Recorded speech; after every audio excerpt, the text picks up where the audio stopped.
Welcome, everyone, to the Deep Dive. I'm Paul Woblington. That guy's Ian Boyd. We have a juicy subject today. SEC Media Days going on. We all got excited, and we decided that we're going to make some predictions, or more accurately, Ian made some predictions, and we're going to talk about them. We're going to dissect them. We're going to throw them around, and we hope you will bat them around in the comments as well. No wrong answers, just right arguments. We want you to like our video and subscribe to the Inside Texas Football YouTube channel. And of course, we want you to join InsideTexas.com. That's where all the action is. That's where all the cool kids are. Use promo code IT1 to get 2 months of InsideTexas.com for one measly American dollar. Skip one order on the Taco Bell value menu, folks, and you get 2 months of Inside Texas. All right. I'm not here to stand in the way of people's Taco Bell orders, Ian. I am here to give them some football info. Are you here with me? I am here. I'm still in Dallas, where SEC Media Days are taking place. It was interesting to do that after doing years and years of Big 12 Media Days. Well, I'm guessing the scale and scope was a little greater. A little bit. You actually get less access. I kind of actually liked the Big 12 Media Days a little bit more, I think. Did you get the sense that it just means more at SEC Media Days? I'll tell you one thing that is a little different is you got like Nick Saban at the booth, just like watching over everything like some great lord. And there's nothing quite like that at Big 12 Media Days. There's no figure like Nick Saban. And you got ESPN versus Fox. So I don't know if that really makes a difference. Yeah, the Big 12 Media Days don't have Barry Switzer sitting on a dais, with no shirt on, eating a corn dog. They should. Right. Let's talk about our predictions, or I should say your predictions, and then we'll see if I co-sign and if our esteemed viewers and listeners co-sign. Bring them up, noble producer.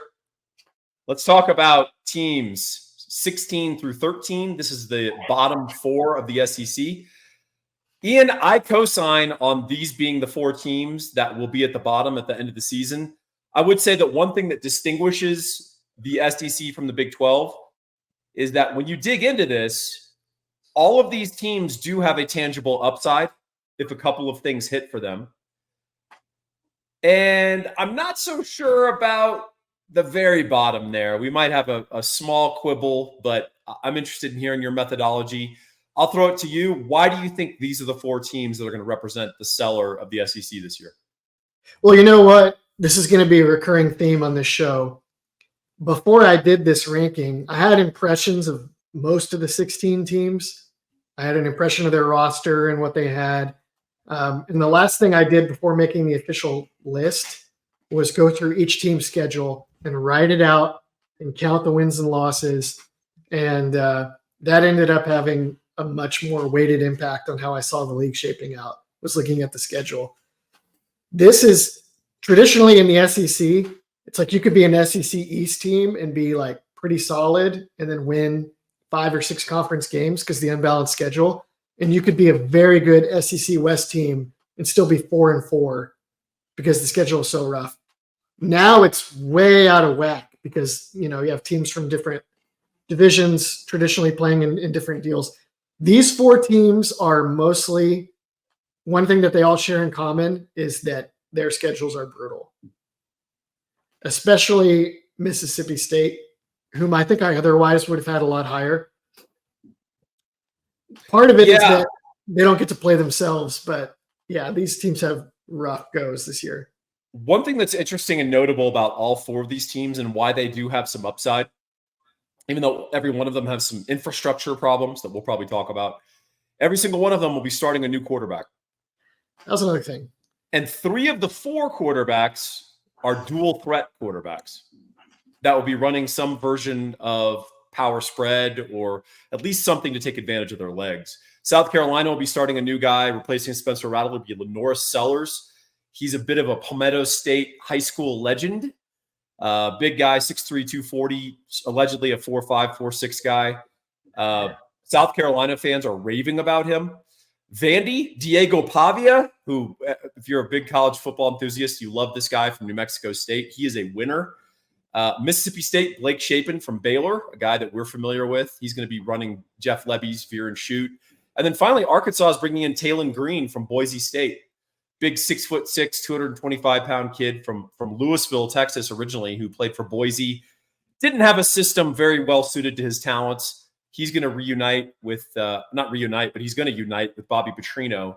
And Bobby's going to see if he can do some Lamar Jackson type magic with him. So all four of these teams do have a way out of the cellar. And it's probably through the quarterback taking over games and being much better and more dominant than people think. I will say South Carolina Vandy, it's a fun twist. South Carolina does play at Nashville. And you're saying Vandy's going to win that game. I think South Carolina is going to actually win a couple of games. They've got more players on defense than I think most people realize, especially defensive tackle and linebacker. But I think it's fun. And I mean, I can't argue with the four teams here on this bottom tranche. I mean, I'll be honest. South Carolina and Vanderbilt are probably the two teams in the SEC about which I know the least. And my initial impression, I mean, Vanderbilt is easy to pick at the bottom, right? In South Carolina, I was just looking at Lenora Sellers is very young. There's a lot of hype about this enormous wide receiver they have named Nick Harbor, who's also supposed to be like 6'5", 240 and runs a 4.5 or something like that. It just seemed like one of those teams where there's like all this raw athleticism, but I had a lot of doubts about whether it would actually be realized on the field this season with sophomores.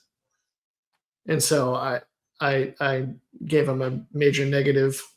Another thing that ties these teams together, Ian, if you power ranked it, these are the four worst offensive lines in the SEC. There you go. You know what else? Coincidence. Texas plays 3 out of the 4. It's a good thing. Yes, very helpful. Yeah, we'd like to play all 4 if we could. All right, let's go to the next grouping because now it's starting to get interesting. The middle class of the SEC starts earlier than you would imagine. And here they are. Who's the Oklahoma Sooners at number 12? Ian Boyd strikes again. He's done it again, folks. And then we have, of course, Florida, Auburn, Kentucky. This is the sort of middle class of the SEC. Again, the thing that distinguishes the SEC, every one of these teams, if a certain player emerges, if certain things fall a certain way, a unit develops that we weren't expecting, all of these teams could be much more interesting than their record projection suggests here. Ian, do you want to start off with OU or do you want to finish with that when we discuss this group? We'll finish with that. I think 12 to 10, I could see all 3 of those teams being in the 2 to 4 win deal. If I did these in like more strict tiers, I'd probably have Oklahoma, Florida, and Auburn in the same tier. I think they all have potential. They all could win a couple games, but ultimately they're doomed by their schedule and just their roster's not ready. Kentucky,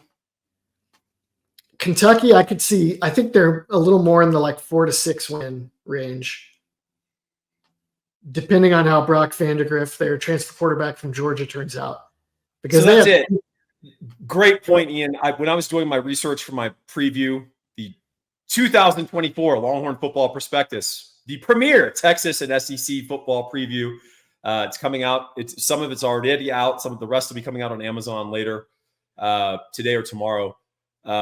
Kentucky, it's Brock Vandagriff, of course, the transfer from Georgia. That's a lot of their upside.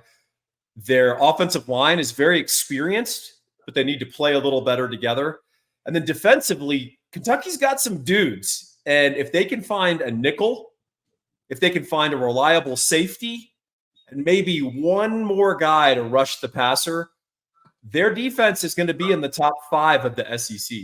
And I don't say that lightly because there's potentially some very good defenses in the league this year. Auburn, to me, a lot of this is about their ability to get more out of Peyton Thorne. I think an underreported aspect of Peyton Thorne and all the criticism that he got was that Auburn had the worst receiving core in the SEC last year. They were awful.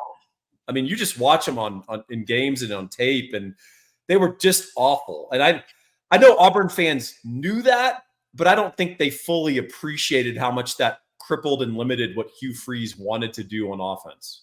I love their running back. If you guys haven't or not familiar with Jarquez Hunter, he's very fun to watch. He's a very sophisticated runner. He does a lot of nuanced things that are great. Florida schedule, I mean, it's just brutal. And frankly, they haven't coached smart for 2 years. This is a team that got penalized in their opener for having 2 players with the same number on their punt team. They had 5 different penalties for too many, for not enough. They had a penalty trying to win the Arkansas game where they had 17 men on the field to kick a field goal. I checked the rule book. You could only have 11. And then they had multiple snaps on special teams, so they had less than 11 on the field, like I think 5 or 6 times during the season. So they're having some issues, and then I just think they have a brutal schedule.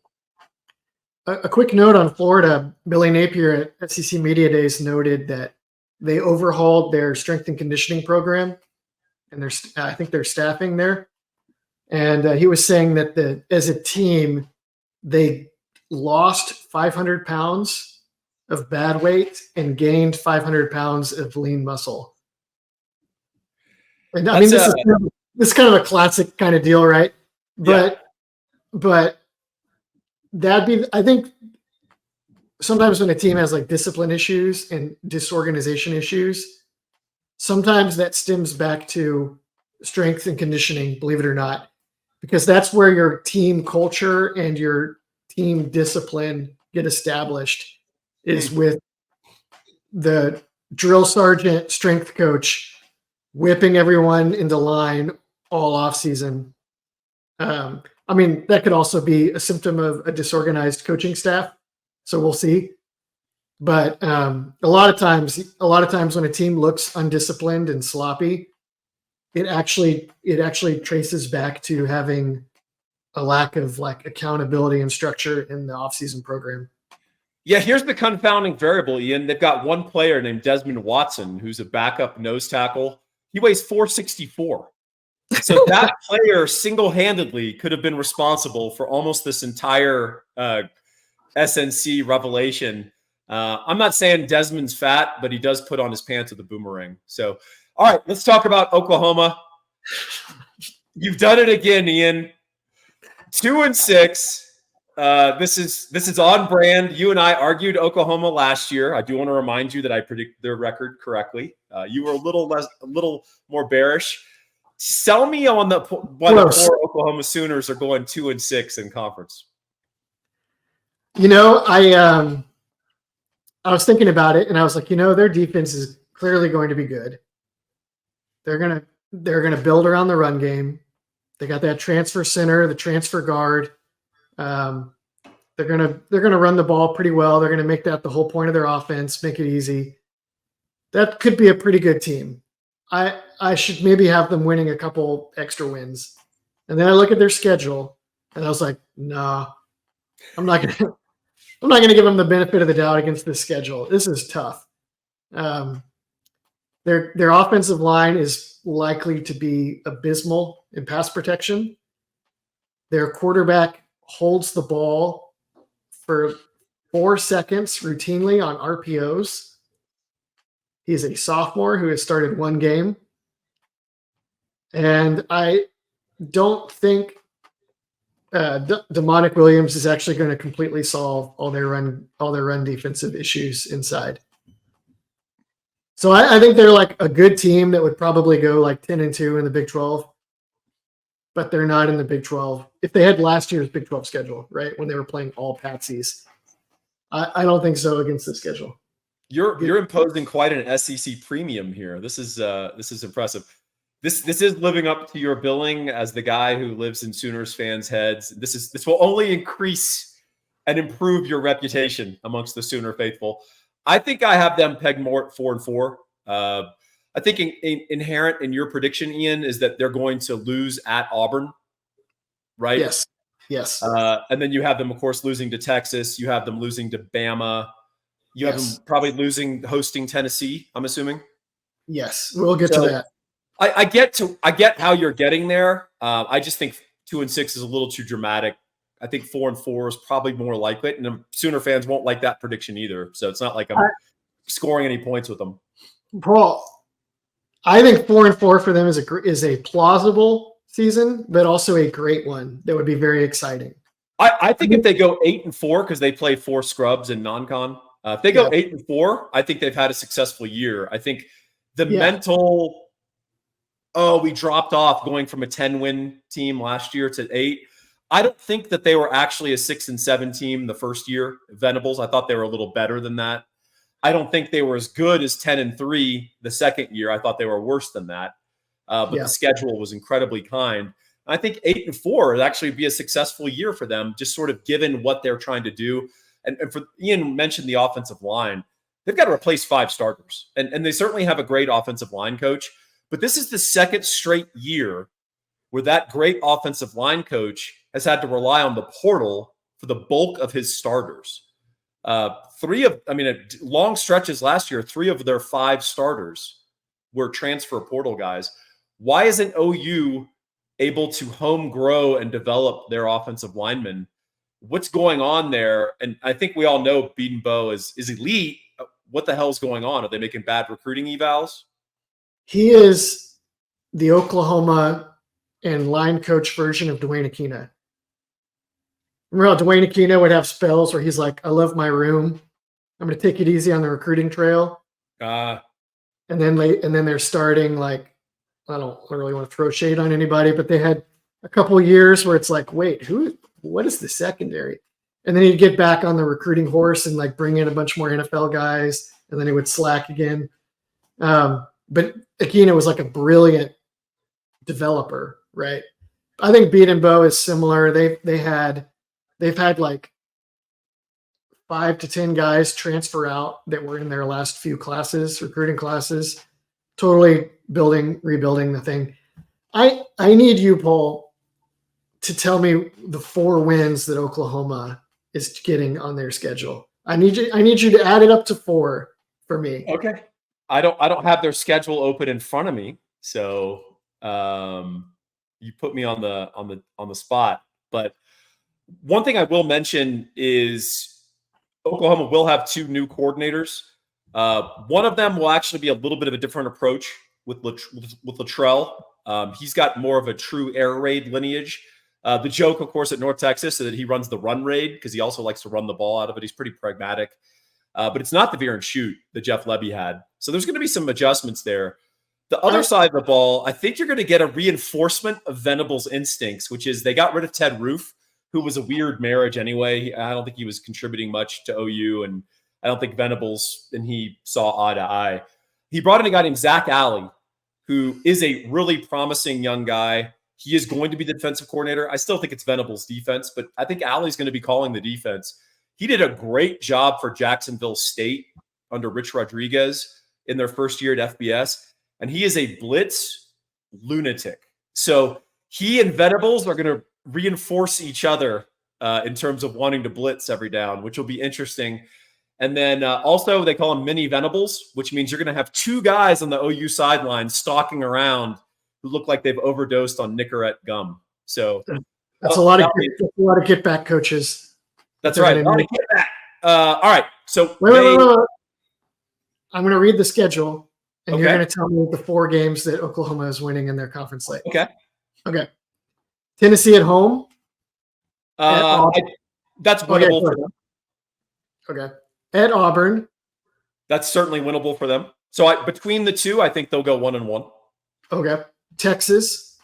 Certainly winnable. We know. They weren't the better team last year, and they beat us. They outcoached us, frankly, and outplayed us. So winnable-ish, but I think we're probably the better team. South Carolina. That's a win. They'll win that game. At Ole Miss. That's a loss. So what are you at now? 2-2? 3-2? 2-3? 2-3. At Missouri. That is winnable. Missouri, I understand that they're loaded on offense. Their defense is going to be quite potentially poor. They lost 5 NFL guys on defense. Missouri does not recover from that sort. They're not Georgia. So I think you're going to see bad defense from Missouri, and I think that's a winnable game for OU. Alabama. Winnable. It is in Norman, but I think Bama's the better team. At LSU. I think they can win that game. I think LSU, just like Missouri, is a lot of offense and not much defense. I don't think they've really much improved. So I don't look at it as like the schedule, individual teams, that's a win. I look at it more as a percentage fractionally, and then you add it up at the end. And when I do, I end up with like 3.8 or 4.0 wins for Oklahoma. Okay, that's fair. I think that Tennessee and Ole Miss are. I think I would put those as much higher percentage losses than you are. Our clever producer says in the chat that their biggest opponent next year is the new helmet comms rules. Venable's a very famous sign stealer. God bless him for being able to pull it off. That is going to be a problem for him. That'll be interesting. See if that costs them a win. But I know a guy who will never cost you a win because he's only about winning. And if you issued rankings of mortgage guys in the great state of Texas, Gabe Winslow, numero uno. You can reach him at 832-557-1095. He's SEC ready. He's been SEC ready his whole career. And now he wants to take on your loan, however complex your situation might be. Give Gabe a call. See if he can help you out. He is really sharp at what he does. Over 20 years in the industry. He's been on every side of it. Law degree, National Merit Scholar. This is a really, really sharp individual who loves getting people in homes. It's the biggest financial decision you'll ever make. And you need a guy in your corner who's got your back. Gabe's got your back. Give him a call. 832-557-1095. All right, let's talk about the upper half of the SEC. Let's talk about this next four. Ian, you have LSU at 5-3, A&M at 5-3, Alabama 5-3, Mizzou 6-2. My guess is that maybe this tranche, more than any other, was influenced by schedule. Yes. And this isn't just a power ranking. I think the next one actually is maybe a little more influenced by schedule, even still than this one. This one, I think each one of these teams had a feature to them that I thought would make the difference in the competitive, highly parity-oriented SEC. So like LSU, they have Garrett Nussmeier, Kyron Lacey, and then some up-and-coming blue-chip receivers that you haven't heard about yet. And then NFL offensive tackles. And I know Nussmeier is a first-year starter, but he's like in his fourth year in college football or something, and third year in that program with those offensive coaches. And I just think that LSU is going to be very good on offense yet again. And so one thing to add on LSU, Nussmeier did start the bowl, threw for 395 against Whiskey. And LSU brought in, they lost incredible players on offense. I mean, the freaking Heisman Trophy winner and two high NFL first-round receivers. That said, it's LSU, and if they magically replace receivers there, and they brought in two transfers. So CJ Daniels from Liberty, very good player, very coveted in the portal by every major program. And then they brought in the guys a little under the radar that only SEC people will know about, and that's Zaven Thomas from Mississippi State, physical stud, and I think he's a potentially scary number 3 wide receiver. So LSU, they will take a small step back on offense. I think the question for them is, can that horrid, atrocious defense take a step forward? So, yeah, that's right. Exactly right. They hired Missouri's defensive coordinator, and they hired Bo Davis. Now, we've had a lot of arguments at Texas about the extent to which Bo Davis is really that great of a recruiter. But we have not had any arguments about how good of a developer of defensive tackles he is. I look at their roster, and I know they have the only name on their team that pops is Harold Perkins, and Harold Perkins has yet to go from being a flashy, awesome athlete to an actual defensive football player who understands a position and anything beyond running fast and tackling people in open space. Not that that's not extremely valuable. So I think I'm betting on LSU's athleticism and better coordination, making them into a much better defense than you would guess. Yeah, I have them as a 4-4 or 5-3 conference team, but yeah, I mean their defense needs to improve from like 100th in the country to like in the 60s for this to happen, because their offense is going to go from number 1 to maybe number 15, and you've got to find a way to to meet in the middle there. So let's talk about Texas A&M. You know, one thing I noticed when I was doing my preview is that Mike Elko has pretty good taste in transfers. I think they're pretty good evaluators. I think our fear for A&M is that necessity would do the work of reason, meaning they have this $80 million buyout for the gnome that used to roam their sidelines, Jimbo Fisher. Who knew that a guy who was 5-6 in his last year at Florida State, with the lowest rated APR in all of college football and multiple player scandals and misconduct issues, who knew that he wasn't the next George Washington of the sidelines? Just what a shocker. They only had to spend $80 million and waste 6 years to find that out. But the fact that they went $80 million in the hole meant they couldn't indulge all their fantasies of Kirby Smart and Andy Reid and all the other nonsense that came out initially. And they went and had to go hire a football coach. And they did that. They hired Mike Elko. He came in, told the prima donnas, hey, you might just actually want to hit the road. Kept enough of the guys that I think are very talented that are still there. And then they went out and got some guys who I think are Nick Scourton is an easy one. Everyone was after that guy, the Purdue edge.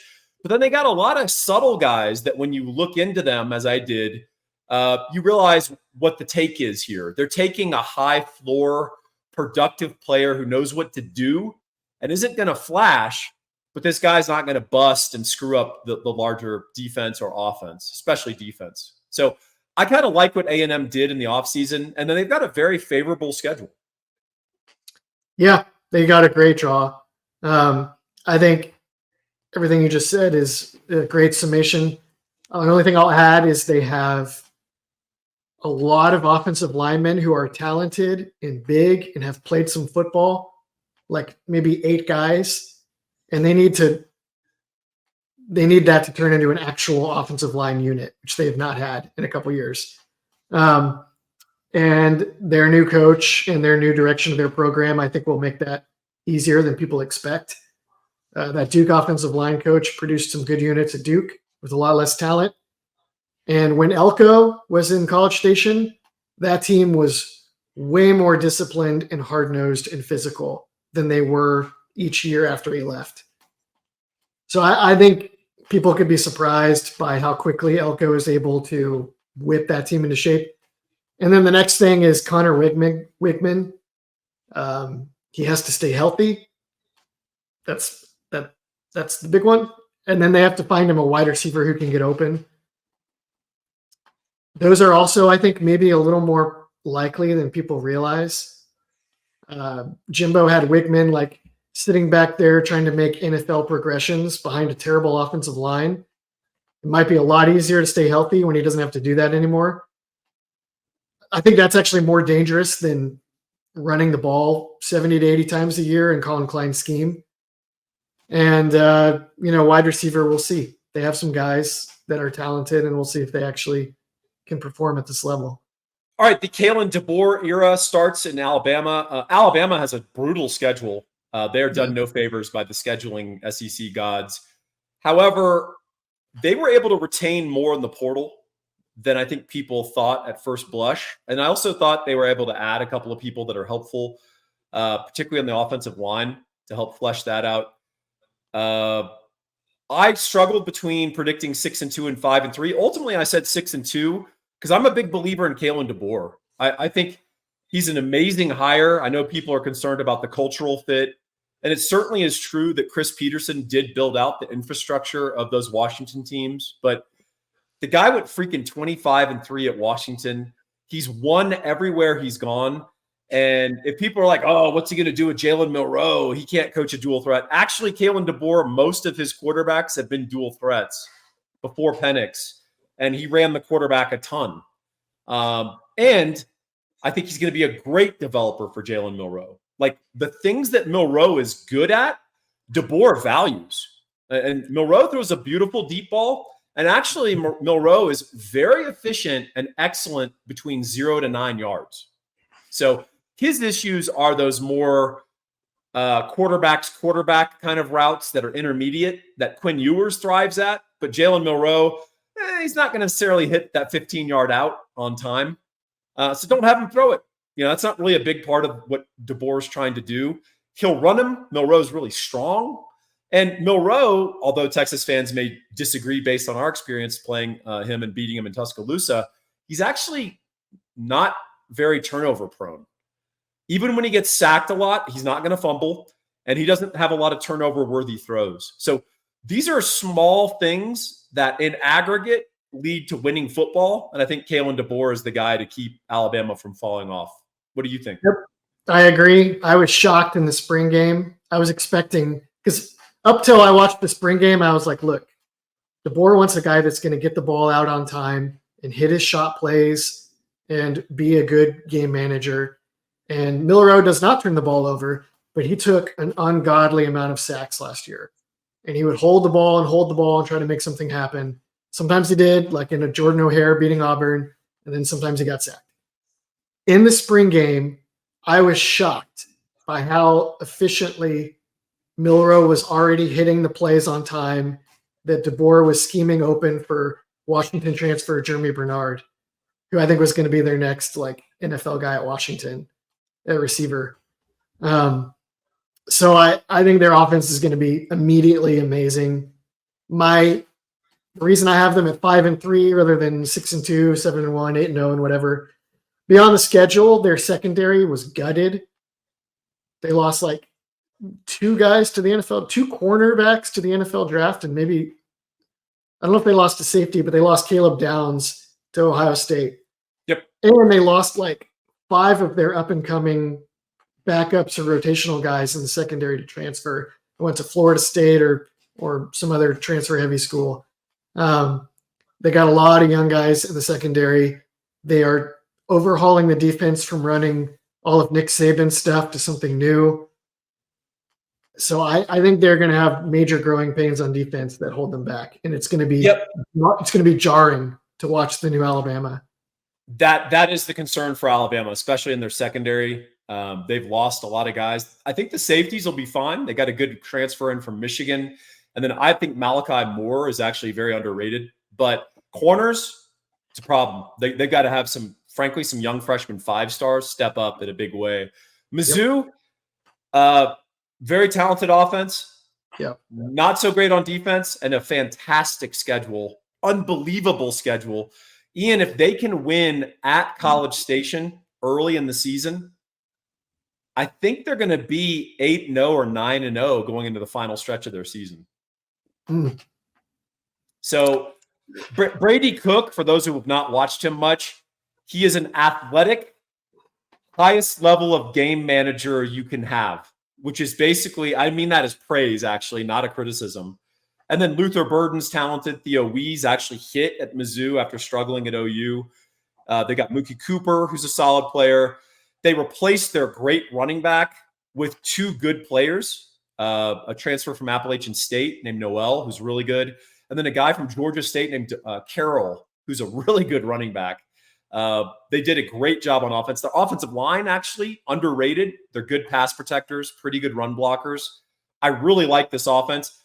They're going to have to use that offense to control the ball and the clock, because I think their defense is taking a huge step back. And that kind of scares me about this team, Ian. I did predict them to go 6-2 as well. Even when they play that bottom group of the SEC, when you don't have a defense, when you can't get stops, it's always scary because every game is always in peril. What do you think? Yep. They have a lot of transfers coming in on defense. They hired a relatively unknown defensive coordinator who specializes in building secondaries. So I like that. We'll see how he does with. They have a lot of like blue chip that maybe wasn't finding the field at another school kind of guys in their secondary, which I think me and you are generally pretty wary of. Yep. But this guy definitely has an eye and a knack for developing, so we'll see. That I mean, that's going to be the difference between like 4-4 and 6-2 or 7-1 is that guy's making something out of all their new parts. Agreed. Bring on the elites. There they are. All right. We've got 3 teams tied at 7-1. We have Texas at 6-2. I think Tennessee is the surprise team here, Ian. I have them, I think, as 5-3. Huh. I don't think this is a crazy prediction. I think they've got upside. I think a lot of it is on Nico Iamaleava. Did I mess that up? Probably. We'll call him Nico. 6'6", cannon arm. He's mobile. Tennessee does have some receivers. I don't think they have a Jalen Hyatt. I can't find that guy on their roster. It's not Brew McCoy, I'll tell you that, or Squirrel White. They're fine, but I don't think they are quite the receiver level that Heupel wants. Offensive line's okay. I like their running back Sampson quite a bit. Nico could be a revelation potentially. We'll see. Do they have enough guys on defense? I know they have James Pierce, who's obviously going to be a high NFL draft pick. Do they have enough dudes? Because I don't know if they have enough dudes on defense. So last year I picked them to overperform because I realized they had all these veterans in the secondary. Those guys are mostly gone now. But then they reloaded in the transfer portal, and they reloaded with looks like I closed my Tennessee notes. But they got like I think they got like more like A&M style transfers, like high floor proven guys. They have James Pierce, he said. They have multiple defensive tackles that will probably be drafted next year, just because they're big, physical, rare body type kind of guys. I think the big thing for me was last year they only really had Squirrel White. And they would move him around in the slot and get him matched up on your worst coverage guy and then burn you over the top. And if you had schematic answers for that, they didn't have much else. And if you didn't, then they could kill you. Brew McCoy was injured for most of the season. I think having him back, he's not an NFL guy probably, but I think that helps them. And then they added a Tulane transfer named Chris Brazzell. Yep. That might be really good. He's a good player. So I'm kind of counting on, they have this like spread isolation strategy. They're in the veer and shoot, and they're very good at getting matchups, one-on-one matchups. But once you figured out that they only had one guy they could do that with, they were easier to stop. I think that will not be true this year. It'll make them harder to stop schematically. They can run the ball. They got Zalance Hurd out of the transfer portal. That must have cost a lot of money to play left tackle. So I think I'm just betting on Josh Heupel and their system, some of their top line talent, and then their schedule is very favorable. It was another huge factor. Right, I probably would have had them like 5-3 too until I looked at the schedule and I was like, oh, they could really go on a run. Let's talk about the true orange, the burnt orange. That's the Texas Longhorns. You have them at 6-2. I think that's perfectly defensible. I think I have them at 7-1. But you could squint at the schedule and flip a coin, and you can certainly find the second loss. Texas has a fairly favorable schedule overall, but there are teams that are more of a challenge than I think the average Texas fan would perceive, in terms of a Kentucky or, in your case, Ian, Oklahoma. But what is it about Texas that is capping their ceiling or providing their floor in this prediction? Let's keep that short because I'm sure we'll preview Texas in its entirety. I'll be honest. I think 6-2 and 8-0 are almost equally likely. I went with 6-2 because I think Texas fans are being too casual in dismissing the SEC is going to be tougher than you think. The road environments are tough. It's really different to play on the road in just about every one of these places than it is even to play in like in the past, the scary games would be like, we got to go to Stillwater, got to go to Lubbock, got to go to Ames. It's like, okay, imagine going to Ames, only there are twice as many people in the stands, and they're twice as drunk. You know, it's different, and they have better players, and I think people are also like Ole Miss. People are like, Ole Miss keeps underachieving. Okay, I mean, they were 6-2 last year, so that's pretty good. But they have game plans that they've built for years for all this competition. They know all the other teams' rosters. They're familiar with these environments. They're familiar with the tendencies of the other coaches. You know, the players know these things. The players have banked reps in all of these situations and scenarios. They're used to the physicality in the trenches. Texas is not. And I think that that's going to matter and take its toll over the course of a season.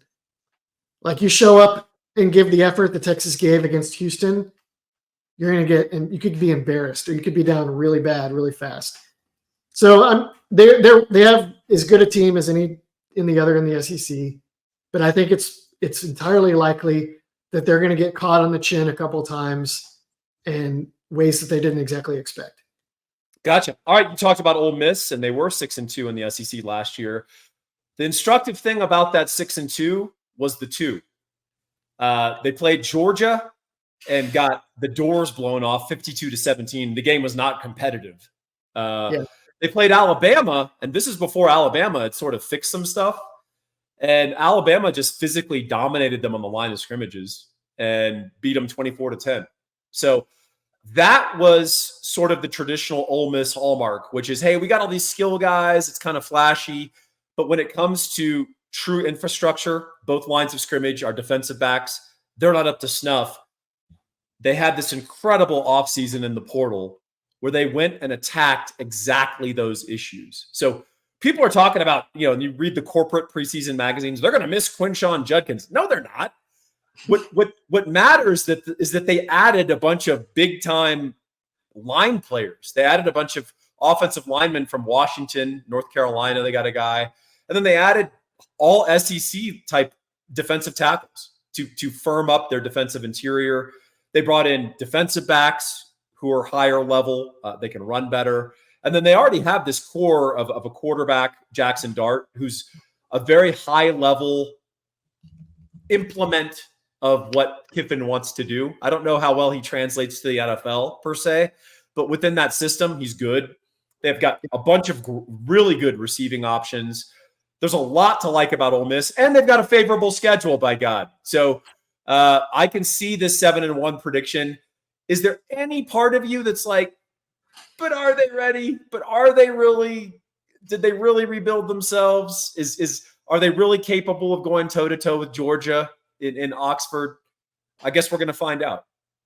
I mean, the difference for them between like 5-3 and 7-1 is Walter Nolan, right? Walter Nolan has to come from A&M, work hard, make a leap, dominate at defensive tackle. And if he does that, absolutely, they're a nationally elite team, right? And if he doesn't, and he's like just pretty good, or he gets injured, or he's totally fleshes out, then they're much more like normal 5-3, give everybody hell, but can't break through and win the big one, Ole Miss. So that's a lot on one player. Texas probably a better bet, but whatever. We'll see what happens. All right. We concluded Georgia. Up and down the roster, the most balanced SEC team. Probably you could argue that they are the top 10. They're in the top 10 in basically every position group nationally. Good offensive line, very good quarterback, good receivers who I think are underrated just because they don't have a single guy who puts up the big numbers. Georgia has not had a 1,000-yard receiver since Terrence Edwards. And I think that's back in 2003 or something. So it's just not how they roll. They did lose Brock Bowers, typical Georgia. They replace him with Oscar Delp and Ben Urasek. So they lose a first-round tight end who was an elite guy.